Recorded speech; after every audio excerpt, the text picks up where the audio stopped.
Thierry Reyes sur l'origine de l'œuvre de Brancusi? Alors, je trouve cette présentation remarquable. Malheureusement, souvent dans ce monde superficiel, les choses les plus importantes ne sont pas connues. Et il conviendrait justement, y compris au niveau médiatique, qu'on mette en exergue les découvertes importantes, surtout lorsqu'elles font sens. Et Thierry Reyes les a présentées, ces découvertes, de manière extraordinaire, avec à la fois la dimension scientifique et la dimension poétique. Donc c'était formidable.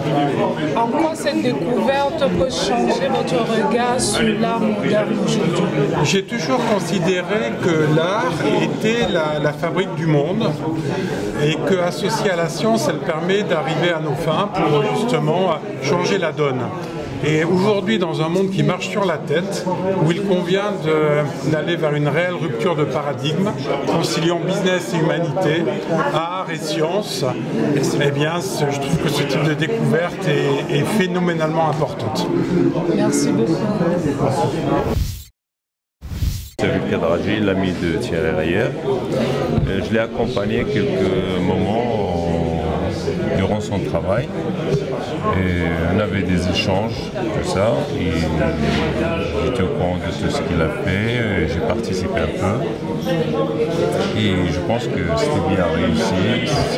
J'ai découvert avec lui Brancusi lui-même, ses œuvres, son histoire de l'art moderne, surtout au XXe siècle. Voilà, je l'encourage et je souhaite toute la réussite. Je vous en prie.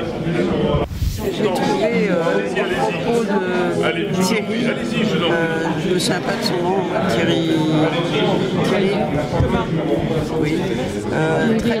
oui, très fort, intéressant et qui trouve une recherche d'une intensité et d'une complexité inouïe. C'est passionnant d'aborder la sculpture sous cet angle-là. Voilà, donc je sors d'ici grandi d'un savoir qui mérite d'être approfondi, pour moi en tout cas. Voilà, donc je vais regarder Brancusi d'une autre manière. C'est surtout l'intervention de Thierry Reyes qui a été pour moi une vraie révélation. Parce qu'il se trouve que en tant qu'enseignant, j'ai dû donner des cours sur les animaux dans l'histoire de l'art. Donc j'ai présenté plusieurs œuvres de Brancusi, comme le coq, le phoque, l'oiseau. Et c'est vrai que je n'avais jamais vu ses œuvres sous cet angle-là, et le travail qu'il a fait, voilà, ça a été vraiment une découverte complète. Je ne reverrai plus jamais l'œuvre de Brancusi de la même manière. Très vite, très simple, parce que je ne suis pas un grand spécialiste de Brancusi, mais j'ai appris à le découvrir. Et depuis que je connais Thierry, bon, il m'avait déjà donné le goût de la recherche, et là j'avais compris beaucoup de choses, quoi. Voilà. Ça me plaît beaucoup, et puis ce qu'on est en train de faire avec Thierry aussi, parce que c'est aussi par rapport à la vente. Si demain l'œuvre se vend, eh bien beaucoup d'actions solidaires, beaucoup d'aides, beaucoup de malheureux, eh bien seront soulagés de leur misère grâce aussi à une partie de cette œuvre, puisque c'est le deal qu'on a passé avec Thierry. Merci. Voilà. Pour nous, c'est toujours intéressant d'échanger entre plusieurs disciplines. Donc pour nous, c'est toujours très bien d'avoir des échanges comme ça, interdisciplinaires, autour d'une thématique. Et en l'occurrence ici, c'est un thème quand même très particulier qui est la naissance, en quelque sorte, la reconnaissance et la naissance d'une œuvre moderne, et qui serait tout à fait à l'origine de tout ce que l'on peut imaginer après dans l'art moderne. Donc une pièce tout à fait à part, et que toutes les disciplines essaient de mettre en avant. Voilà. Donc mon ressenti, c'est une impression d'abord une découverte, une grande découverte. J'étais bien sûr, je suivais les travaux de M. Reyer. Je voyais qu'il était à fond dans ce sujet. Aujourd'hui, nous avons assisté à une magistrale démonstration. Les experts nous ont apporté leur point de vue. Et le commentaire, l'exposé de M. Reyer a fait le reste. Je pense que le public nombreux a pu profiter de cette approche. Et je ne suis que très, très satisfait, quoi. Donc pour nous, c'est une belle réussite. Et je remercie Madame d'avoir aussi apporté sa contribution à cette matinée. Qu'avez-vous pensé de la démonstration de Thierry Reyer sur l'origine de l'œuvre de Brancusi? Aujourd'hui, on a eu la chance d'avoir deux choses. D'abord, une démonstration scientifique, parce que beaucoup de gens doutaient de l'authenticité de cette œuvre. Et ensuite, l'histoire, puisque la famille de Thierry a connu Brancusi, c'est à cause de la famille de Thierry Reyer qu'on a pu avoir cette extraordinaire explication de ce matin qui montre que cette pièce est sans doute la plus importante de la sculpture de l'art moderne. Donc je suis très ému et en même temps très impressionné du travail qui a été fait. En quoi c'est une révolution 111 ans après cette découverte?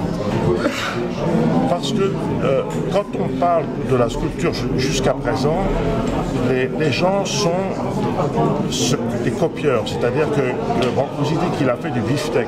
Il copie la nature, il copie le corps humain, même s'il le magnifie.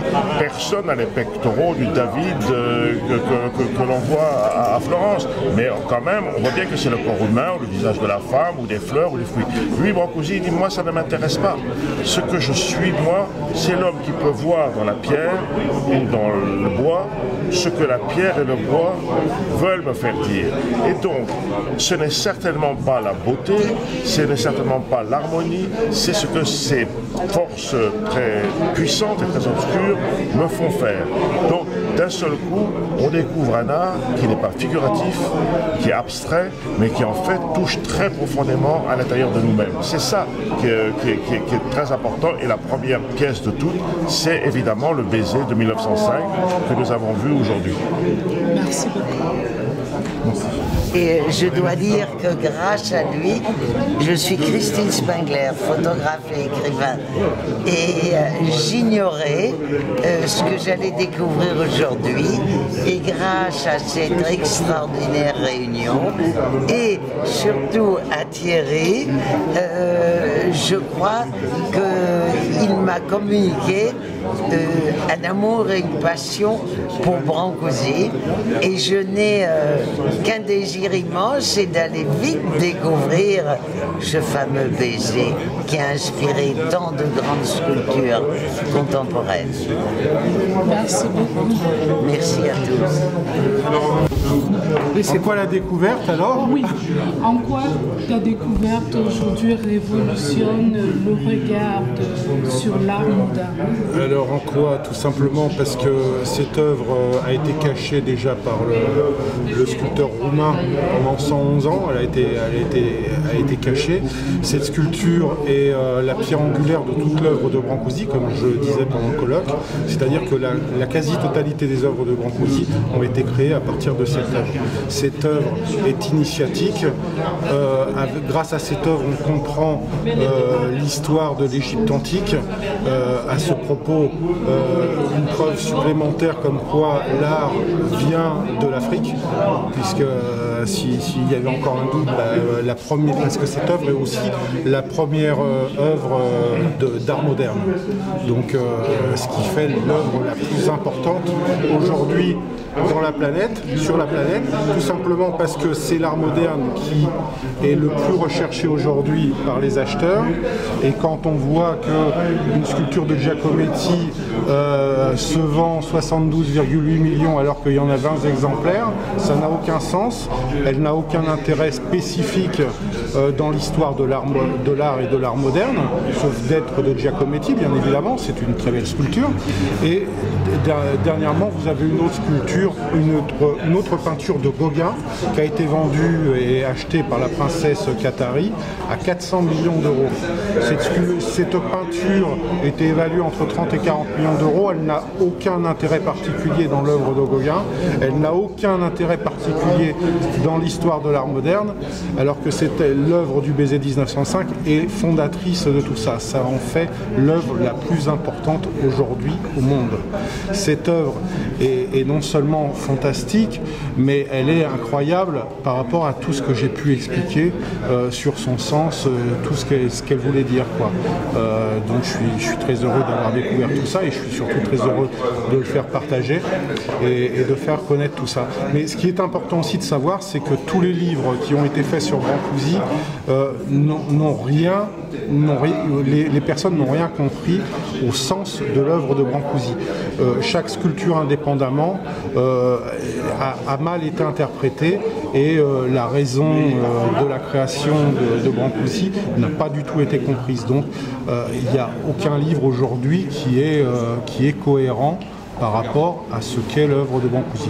Peut-être le livre de Sidney Guest qui a comparé quelques baisers, où il a fait un travail qui est scientifique et qui est sérieux, mais à part ça, je n'ai rien trouvé de fantastique. Les seules informations qu'on a, c'est que Brancusi, au début du XXe siècle, est venu à pied de Roumanie, la belle affaire, tout le monde marchait à pied à cette époque-là, il n'y avait pas de voiture, il n'y avait pas tout ça, donc c'est une non-information, la planète entière est partie d'Afrique pour aller marcher à pied à travers le monde, donc de toute manière, c'est un non-événement et ça n'a aucun intérêt. Donc les bouquins n'ont aucun intérêt la plupart du temps.